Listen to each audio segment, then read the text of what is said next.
माँ बाप खुद इसको एक शर्मिंदगी का बायस समझते हैं। इन बच्चों को मार देने की बात की जाती है। अगर उसकी चाल ढाल में थोड़ा फर्क है, दिखने में मर्द है कि ये मेल ही है, ये फीमेल नहीं है, ये फीमेल ही है, ये मेल नहीं है, आप इस इशू पर तो बात ही नहीं करते हैं। मैं ये कोई ट्रांसजेंडर और एलजीबीटीक्यू के हक में नहीं बोल रहा, लेकिन आप इसको भी इग्नोर ना करें कि एक बच्चा जो थोड़ा सा नॉर्मल से हटके, तो आप बात ही नहीं करेंगे कि उसकी एडजस्टमेंट इश्यूज। आप उस इंसान का सोचे ना जो स्टेट से गुजर रहा होगा। तो ये तो सोसाइटी का सबसे नेग्लेक्टेड पार्ट है। इसलिए जब लिबरल इस पे बोलता है तो जरा दर्द से बोलता है। और वो किसी गांव में पैदा हो जाए, किसी कस्बे में पैदा हो जाए, आप सोचें उसका क्या हशर करते होंगे।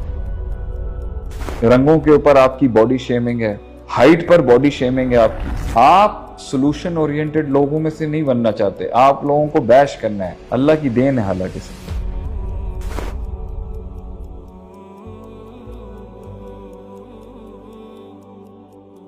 इस माशरे के अंदर 60s की पीढ़ी, जो 1960s के लोग थे और उसके बाद के जो लोग थे, उन्होंने अपना कभी सारी जिंदगी 30-40 साल बताया ही नहीं, रिपोर्ट ही नहीं किया कि भाई मेरे साथ ये पर्सनल मेंटल इश्यूज चलते रहें। उनके नज़दीक एक कमज़ोरी मानी जाती है।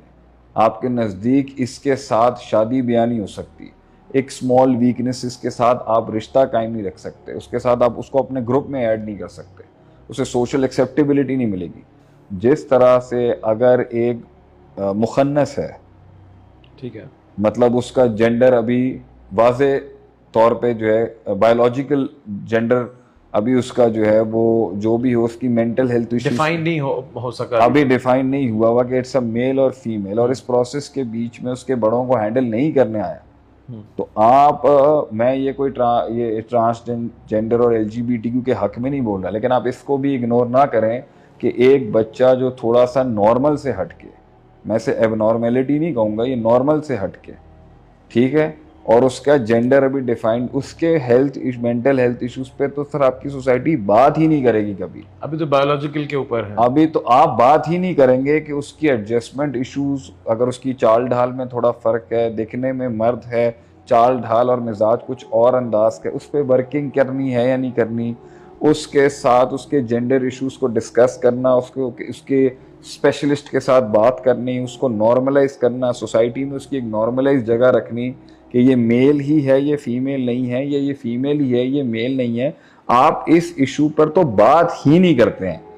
आप माँ बाप खुद इसको एक शर्मिंदगी का बायस समझते हैं। इन बच्चों को मार देने की बात की जाती है। तो ये तो सोसाइटी का सबसे नेग्लेक्टेड पार्ट है। इसलिए जब लिबरल इस पे बोलता है तो जरा दर्द से बोलता है। और इनको ये वाले समझते हैं भाईजान कि ये लवातत को इसको आप लूती फेल के साथ जोड़ देते हैं। हालांकि इट्स अ टिपिकल, आप उस इंसान का सोचे ना जो स्टेट से गुजर रहा होगा, सही, जिसका अभी जेंडर आइडेंटिफिकेशन का पर्सनल इशू चल रहा है, और अभी मेडिकल बायोलॉजिकल उसकी जेंडर डेफिनेशन में भी अभी प्रोसेस से वो चल रहा है, और पेरेंट्स को नहीं पता कि इसको कैसे डील करना है। और वो किसी गांव में पैदा हो जाए, किसी कस्बे में पैदा हो जाए, आप सोचें उसका क्या हशर करते होंगे ये। अब आते हैं उस बच्चे के ऊपर जो जेंडर के इशू से निकलने के बाद नॉर्मल उसमें से थोड़ा सा डिफरेंट है। कितने तो बाहर से सही होंगे मगर बातिन कितना खराब होगा उन पे तो बात नहीं करनी। असल में हम इतने जाहिर ओरिएंटेड लोग हैं अदील कि हम सिर्फ जाहिरी ऐब देखना चाहते हैं, बातनी ऐब नहीं देखेंगे। सही, थोड़ा जवाब मेरा लंबा है, इसको फिर आप खुद कंटिन्यू करना। आपके यहाँ बॉडी शेमिंग एक कल्चर का पार्ट नहीं, आपके यहाँ मजाक है इस चीज। You feed on body shaming people. लोगों के जिस्मों के कमी कोताहियों में या अल्लाह की एक तख्लीक के अंदर जो भी बैलेंस है, आप उसके ऊपर कॉमेडियां करने वाले लोग हैं। Where is that humanity? आप सल्लल्लाहु अगर दीन की बात करें, वो दीन बताएगा फिर आपको कि वो कितना अदल और कितना मुनसिफ है, रहीम कितना है हमारे नबी सल्लल्लाहु अलैहि वसल्लम का मिजाज है। आप देख लें किसी बच्चे का रंग थोड़ा सा गाढ़ा हो जाए या सांवला हो जाए, ये थोड़ा ऐसे गोरा ही नहीं है, क्या मतलब ये रंग से उसके, तो आप देख लें। पहले आप कह रहे हैं ना बच्चे पे, पहले पेरेंट्स अफेक्ट होंगे, फिर पेरेंट्स फ्रस्ट्रेशन निकालेंगे उसके ऊपर। मैं इस पर आऊंगा आप पे। मैं दो पेरेंट्स की बात करूंगा, एक इतने ओवर सेंसिटिव होंगे कि वो से मार देंगे, और एक इतने इनसेंसिटिव होंगे जिन्हें वो बच्चा कहीं सदियां चीखता चिल्लाता रहेगा अपने इश्यूज पे, मर जाएगा, छुरियां लेके काट देगा अपने आप को, या बड़े बड़े भंड मारेगा दुनिया में, तो कहीं बाप जाके समझेगा या माँ जाके समझेगा ही हैड इश्यूज।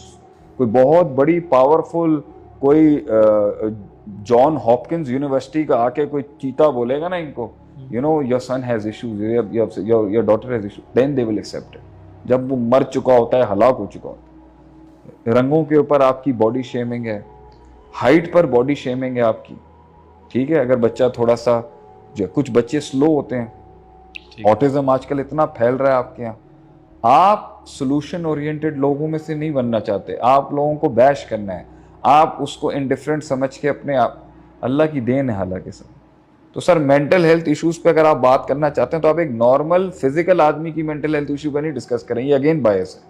आप वहां से शुरू करें जो सोसाइटी का सबसे पिसा हुआ तबका, फिर आप उसके ऊपर आए कि हाँ भाई दिमाग भी सही है, आंखें भी ठीक हैं, शक्ल भी सही है, हर लिहाज से अल्लाह ने इसको कामिल बनाया है, सेहत के लिहाज से सही जाहिर। अब इस बच्चे के ये भी इफेक्ट हो सकता है। तो सरकार आपके यहाँ, मेरी नजर में, मैं स्टैट्स पे बात नहीं करूंगा कि 80% या 90%, लेकिन मैं ये करूंगा अक्सरियत लोगों को, अब जो पेरेंट्स आ रहे हैं वो बहुत सेंसिबल आ रहे हैं। जो पुराने दौर की पीढ़ी, वो इम्पैक्ट देख चुके हैं, उन्होंने खुद बीमार है ना वो अंदर से। वो कहते हैं ना अहलुल फजल ही फजल वालों को जानते हैं। सही। तो जितने अहलुल बीमार है ना, अहले मर्ज हैं, वही मर्ज को जानते होंगे, जिन्होंने वाकई वो डिप्रेसिव 90s के बच्चों ने जो डिप्रेशन देखा हुआ है, जो मेंटल हेल्थ इश्यूज देखे हैं, वो 2000 के बड़े अच्छे पेरेंट्स हैं, वो 2010-20 के। लेकिन 60s की पीढ़ी जो थी, उसको 90s की पीढ़ी को हैंडल करने के ना मसला ये था कि उनका तो मसला ये था, and in their age a sign of softness and weakness is your death. So I think let's wrap the question over here. आप आगे से कर लें कि it's actually the parents and the parents. माँ बाप हैं सबसे पहले, और अगर वो अपने प्रॉब्लम्स में फंसे हुए हैं, या अपने डेफिसिट्स में फंसे हुए हैं, या अपने ट्रॉमास में फंसे हुए हैं, या अपनी लड़ाइयों में फंसे हुए हैं, मेंटल हेल्थ सबसे ज़्यादा कॉम्प्रोमाइज़ हुई।